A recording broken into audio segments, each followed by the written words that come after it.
जय भोलेनाथ गाइस। कथा श्री शिव महापुराण की और आज की कथा में शिव महत्व का वर्णन है। तो वीडियो को शुरू करते हैं।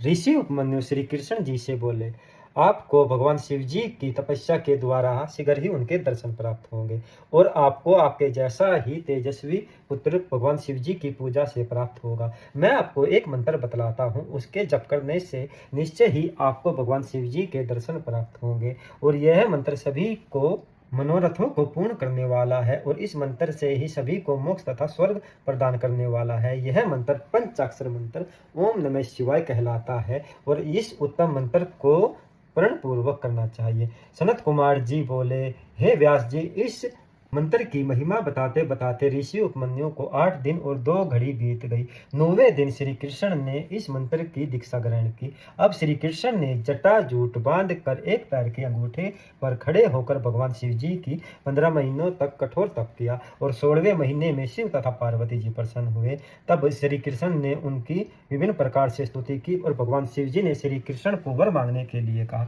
तब श्री कृष्ण ने भगवान शिव जी से 8 वर मांगे, जो इस प्रकार है। पहला, मेरी बुद्धि सदैव धर्म में लगी रहे, और दूसरा, मैं समस्त संसार में अक्षय यश का भागी बनूं, और तीसरा, आपके समीप मेरा निवास रहे। चौथा, मैं आपकी दृढ़ भक्ति प्राप्त करूं। पांचवा, मुझे महापराक्रमी 10 पुत्र प्राप्त हो, और छठा, युद्ध में घमंडी शत्रुओं पर मेरी विजय हो। सातवां, मैं समस्त योगी मुनियों का प्यारा बना रहूं। आठवां, और मैं हमेशा आपकी भक्ति में लगा रहूं। और इस प्रकार श्री कृष्ण के वर मांगने पर परम कृपालु भगवान शिव जी ने तथास्तु कहा। अब माता पार्वती जी ने श्री कृष्ण से कहा, मैं आपसे प्रसन्न हूँ और मैं आपको एक वर देना चाहती हूँ। तब श्री कृष्ण ने कहा, हे देवी, मैं सदा ब्राह्मणों की सेवा में लगा रहूं और माता पिता का भक्त बना रहूं। और इस प्रकार तथास्तु कहकर शिव तथा माता पार्वती जी अंतर्ध्यान हो गए। अब श्री कृष्ण ने सभी बातें ऋषि उपमन्यु को बताई। तब ऋषि उपमन्यु ने श्री कृष्ण से कहा कि इस संसार में भगवान शिव जी से बढ़कर वर प्रदान करने वाला कोई दूसरा नहीं है और उनकी लीलाएं तो अपरंपार है।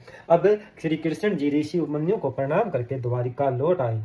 अब भगवान श्री रामचंद्र जी ने भगवान शिव जी के भक्ति के द्वारा ही समुद्र पर पुल बनाया और दिव्य अस्त्र शस्त्रों को प्राप्त करके रावण के वंश का नामो निशान मिटा दिया था। और परशुराम ने भगवान शिव जी की आराधना करके कामधेनु का हरण करने वाले सहस्त्र अर्जुन का वध किया था और भगवान शिव जी की कृपा से ही पृथ्वी से स्त्रियों का नाश कर दिया था 21 बार। चाक्षुष नाम का मनु पुत्र वशिष्ठ जी के श्राप से मूर्धल में जाकर मृग बने थे और वे भगवान शिव जी का ध्यान करते करते दंडकारण्य में आकर रहने लगे। फिर भगवान शिव जी की कृपा से ही गणेश जी के गण बने।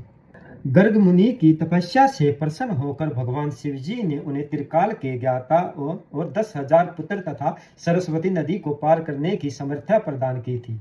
और गालब नाम के एक ब्राह्मण ने और ब्राह्मण के श्राप से उसके पिता की मृत्यु हो गई थी। भगवान शिव जी की तपस्या के द्वारा ही श्राप से मुक्त कराकर उन्हें जीवित किया था।